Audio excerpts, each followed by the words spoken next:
Ginning మిల్లులతో ఎడతెగని పంచాయతీ. 2 సార్లు టెండర్లు బహిష్కరించినటువంటి మిల్లర్లు కొత్త నిబంధనలు అమలు చేయబోమని పెట్టు, చేతికొస్తున్న పంట, మూడోసారి టెండర్లు, మునుగుతున్న రైతన్న, చేతులెత్తేసిన ప్రభుత్వం. ఈసారి పత్తి కొనుగోలు కూడా కష్టం లెక్కనే కనపడతా ఉంది. చూస్తుంటే పత్తి కొనుగోలు కష్టమే అయినట్టు ఉంది. చూడండి, ఇక్కడ పత్తి కొనుగోలులో cotton corporation of India CCI ginning మిల్లుల మధ్య ఎడతెగని పంచాయతీ నడుస్తుంది.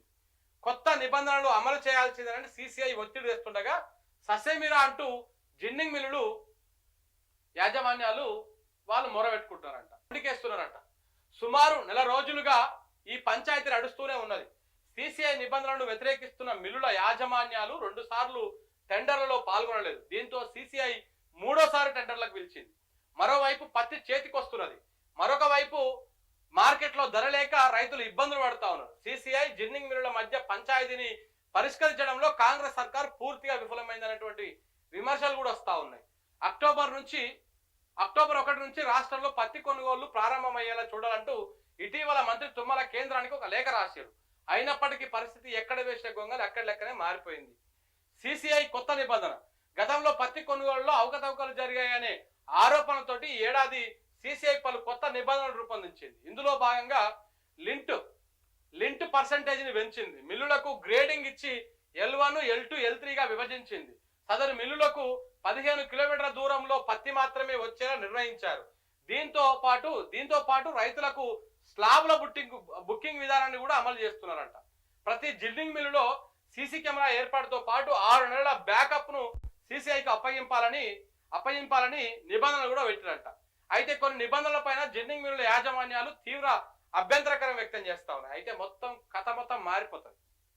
ఇప్పుడు 15 కిలోమీటర్ల లోపలనే తీసుకోవాలనేది ఓకే, దానికి వాళ్ళకేమి అభ్యంతరం ఉండదు. కానీ ఈ స్లాట్ బుకింగ్ ఒకటి, ఇంకొకటి ఈ CC కెమెరా మొత్తం రికార్డ్ చేసి, ఈ కొనుగోలు వ్యవహారాన్ని మొత్తం రికార్డ్ చేసి దాని అంతా 6 నెలల బ్యాకప్ మాకు ఇవ్వాలనేటువంటి నిబంధన ఉందో అది బొక్క. అది వాళ్ళు ఒప్పుకోరు. ఎందుకంటే ఈ జిన్నింగ్ మిల్లులో పెద్ద దొంగ దందాలు చేస్తూ ఉంటాయి అన్ని. ఆ దందా అరికట్టాలంటే ఈ CC కెమెరాలు పెడితే సినిమా మారిపోతుంది.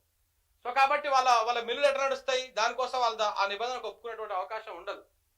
అయితే కొన్ని నిబంధనల పైన జిన్నింగ్ మిల్లు యాజమాన్యాలు తీవ్ర అభ్యంతరం వ్యక్తం చేస్తా ఉన్నాయి. 2024-25లో లింట్ పర్సెంటేజ్ అంటే క్వింటాలు పత్తికి వచ్చే దూది శాతం 31.45 ఉండేది.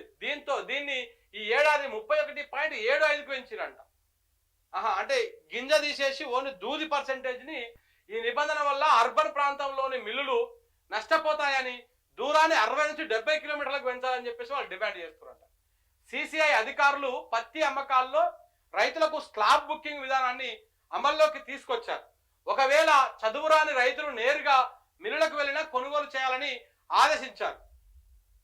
ఈ 2 విధానాల వల్ల రైతులకు తమకు మధ్య గొడవలు జరుగుతున్నాయని, ఏదో ఒక్క విధానాన్ని మాత్రమే అమలు చేయాలని చెప్పేసి చెప్తా ఉన్నారు. అయితే స్లాట్ బుకింగ్ లేకపోతే డైరెక్ట్ కొనుగోలు చేయడం. స్లాట్ బుకింగ్ పెడితే కొంతమంది రైతులకు చదువు రాదు, వాళ్ళకి స్లాట్ బుకింగ్ అంత వ్యవహారం తెలియదు. సో కాబట్టి వాళ్లకు డైరెక్ట్ గా వెళ్ళినా కానీ అమ్ముకోవచ్చు అని ఒక నిబంధన పెట్టింది CCI. కానీ ఇట్లా పెట్టడం వల్ల కొంతమంది చదువు వచ్చినా తెలిసినా కూడా బుకింగ్ చేసుకుంటూ డైరెక్ట్ గా వెళ్తున్నారు, నాకు చదువు రాదని చెప్పేసి. సో అట్లా మాకు ఇబ్బందులు అవుతున్నాయి, రైతులకు మాకు గొడవలు అవుతున్నాయి, కాబట్టి ఏదో ఒక విధానాన్ని పెట్టండి మీరు అని చెప్పేసి మిల్లర్లు అడుగుతున్నారు. కొత్త నిబంధనలను వ్యతిరేకిస్తున్న మిల్లర్లు టెండర్లను బహిష్కరిస్తున్నారు.